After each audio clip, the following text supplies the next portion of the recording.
Ang agreement ng Pilipinas at ng Sweden, pirmado na.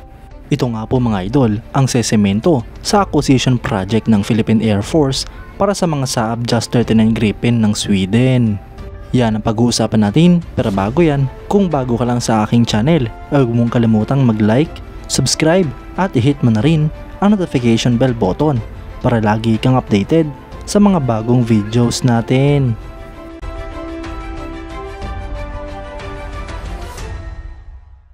Ang Swedish Defense Materiel Administration at Department of National Defense ng Pilipinas ay pinirma na ang implementing arrangement para sa procurement ng defense material at equipment sa pagitan ng Sweden at ng Pilipinas.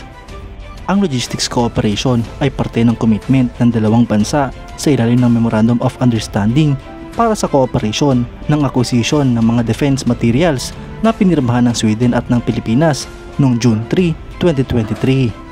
Kung matatandaan nga po natin mga idol, ang pirmahan ng implementation agreement ay dapat sana makukumpleto noon pang March 2024 sa isang scheduled meeting sa pagitan ng Department of National Defense at ng Swedish MOD nitong March 2024.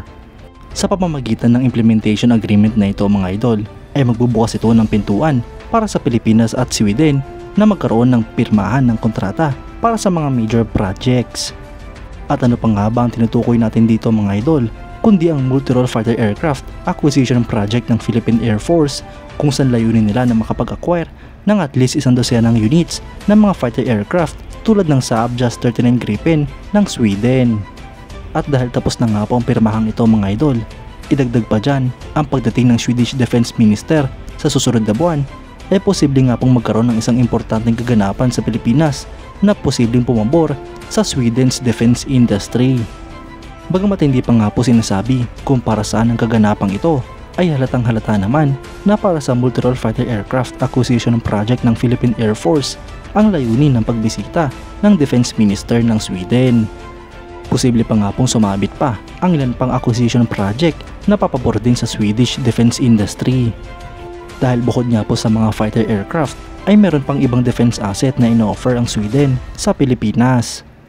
Makakatulong nga po ito hindi lang para sa Philippine Air Force kundi para sa buong Armed Forces of the Philippines.